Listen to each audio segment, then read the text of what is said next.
What makes it so difficult to play these guys on the road? Yeah, a fair question, John. You know, throughout my years, I've never really put much stock in the historical part of the series. I really haven't, because each team is different. The way you're playing at the given time of the season is different. So I'm not going in there thinking, oh man, they haven't lost at home in however many games, or we haven't won at UNF. I have a really healthy respect for what Coach Mincy and his staff have done there. I think they've built a winning culture and belief in an expedient fashion. That group knows and thinks they're going to win the game. And Matt Driscoll, I think, is one of the most underrated coaches in the league. If you take out the non-conference fundraising tour, he strategically and style-wise, he does a great job with his group. So these games are going to be hard, but we need that. I know everyone else evaluates it based on the final result, the scoreboard, but I'll go back to the year we won in the NCAA tournament. Without those two games at Lipscomb, the ASUN championship and I think it was a near finale of the regular season, and then we had two really hard games in the first and second round of these, and we wouldn't have beat Mississippi State. You just hadn't gone through enough adversity. So I think our team is capable of handling and getting through the hard, but I know we'll be tested Thursday. You've been tested on the road this year with Alabama, Oral Roberts, EKU, Bellarmine. Does that help that you play good teams on the road in really tough environments that, even with past historical things with Swisher and UNF, that these guys won't be phased? Yeah, I don't know if they'll be phased. I think we have a mature group. I think, Dame, you're right. I don't know what the record is of the 4 non-conference opponents that we played, but it's good. I think you could see that in whatever analytic choice you like. We played some good teams, and we want that. I think our group is prepared. I see us trending upward in some of the things that we're trying to emphasize. But again, it's a given game, and how we adjust to whatever adversity strikes is important to the cause. But I like our group. Actually, I love them. I think they're great people, and I think they're capable of much. I know a lot of focus Saturday night was on Kirsapu and what happened. Darius had quiet 32. Is that more a reflection of he doesn't need to score 32 like he did last year? He can score 19, 20, 21 because of the surrounding cast around him? Yeah, I think that's really fair. I think part of that is he gets to play off the ball some too. And, when you add a player like Colin Porter and the growth and improvement of Shiloh and Kyle and Blake, JV, Zay, and even Zach Cleveland, I just think, and Brody, I think you've got a 8-9 man rotation that gives Darius some more support. But Darius would be really good on any team. Like wherever he goes next, he's going to make a lot of money because of how special of a player he is. What I think you've seen is our guys have gotten a little more used to his playing style, and when he's in fourth and fifth gear and when he's in second or third. But to his credit, he's also sacrificed the shot attempts or the scoring prowess that maybe we needed him to live in order for the team to have success and build some of their confidence. Talk a little bit about the post spot too, just talking about personnel, specifically with Blake and Shiloh, and just the way that dynamic has been with, Shiloh has 27, and then I thought Blake had some really quality minutes here Saturday night, both ends of the floor, just kind of how your assessment of that position and what those two have given you. Yeah, I don't remember getting the same amount of questions when we split minutes with Scotty and Mayo. And I don't know why, because Mayo was and is a heck of a player. Maybe I just can't remember that far back. And it's a fair question, Nick. I think both of them are really good players, and they they have a sacrificial nature to our team that is incredibly valuable. They'll do what it takes to win the game. So could they both play at the same time? Yeah, then they have. But only one can start when you have Kyle Rode. And the value that Joseph brings to and Isaiah and Brody, we have 7 or 8 starters, and only 5 can start. If I rolled more than 5 out there, it might be detrimental to the cause. So, but I love what they're bringing to our team, Nick. And I think their selflessness is admirable because we played a clip for him the other day. Jason Tatum said, "Look, every winning team, there has to be a sacrifice from the individual," and I believe that.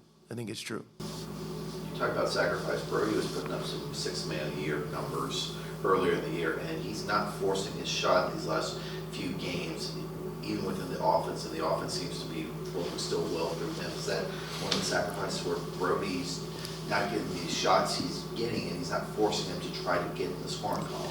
Yeah, good observation. What's happened is there's way more attention to him when he comes in the game.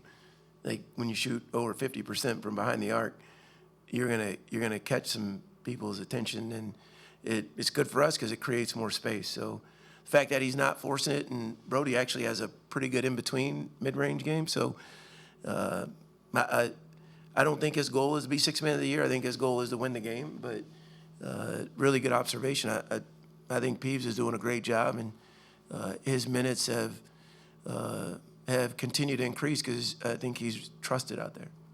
If you look at some of the defensive analytic numbers, this team is operating as good as a team we've had here the last several years. What do you think has been the key to that? Their growth throughout the year, just being able to, compete and play at such a high level out in the floor. Longer in the system. I think the duration warrants a growth and a consistency.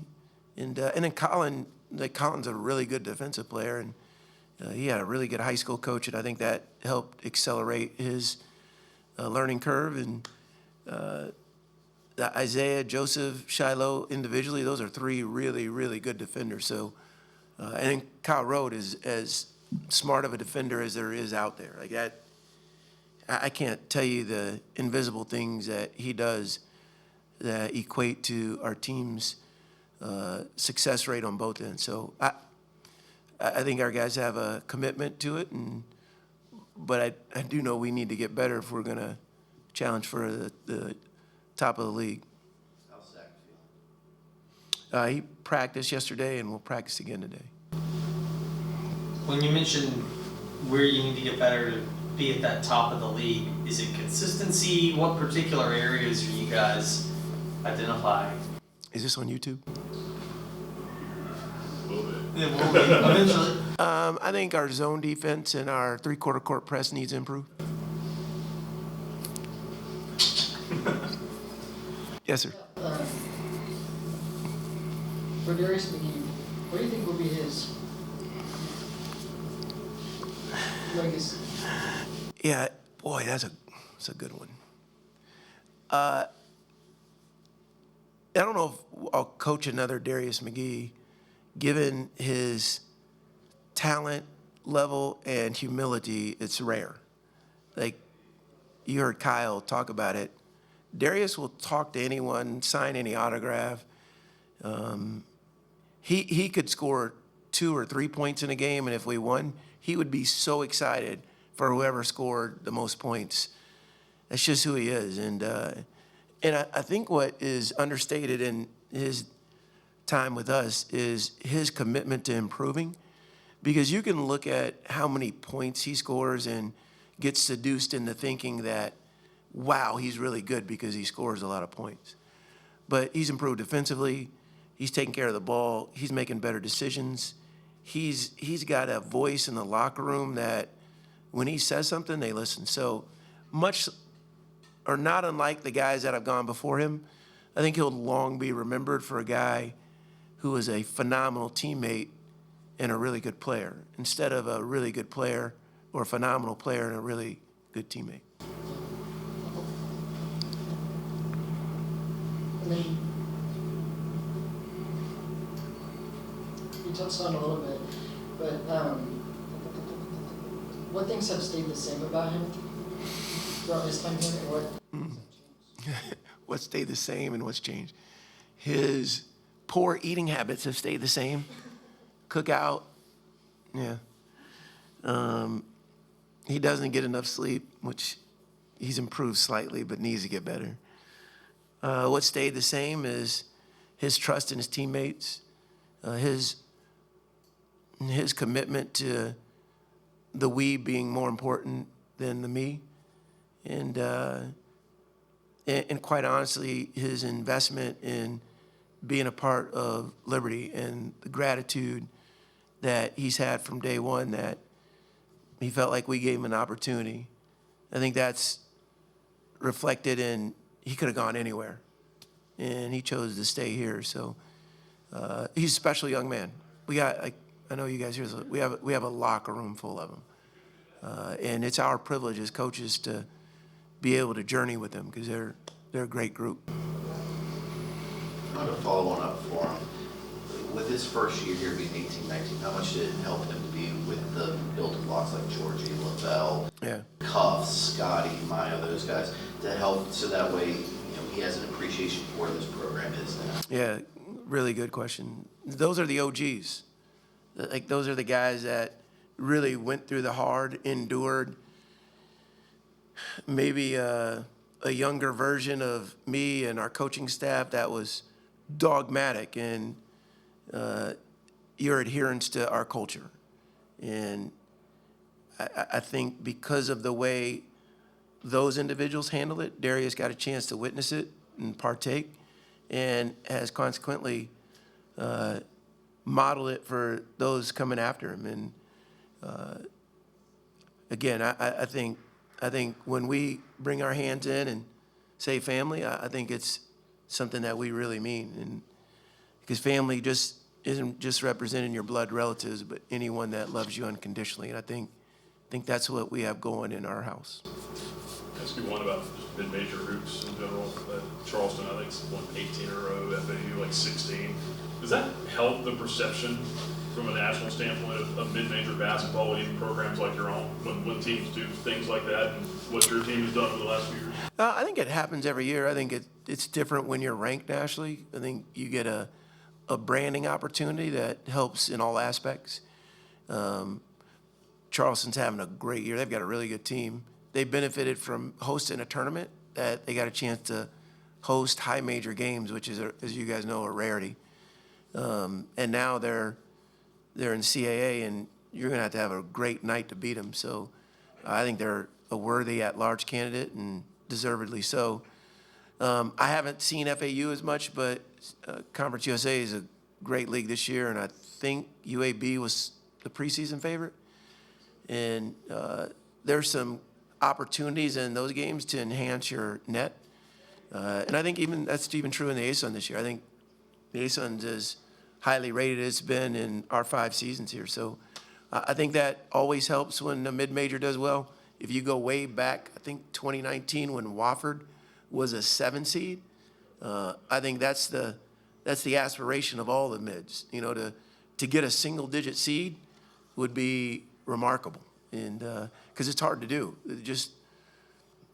That's just the nature of a 68-team tournament. It's in the league you reside in. It's hard to accomplish. You saw Chris Mooney's comments the other day. Scheduling people have zero idea on the outside, and I think that's why he challenged John Rothstein, is because you can write and type all you want about this non-conference schedule, but when you're not in a Power 5, you don't control the narrative, and it is what it is. But yeah, I do think it helps the mid-major cause, especially if those teams make it to the big dance and win a game or two.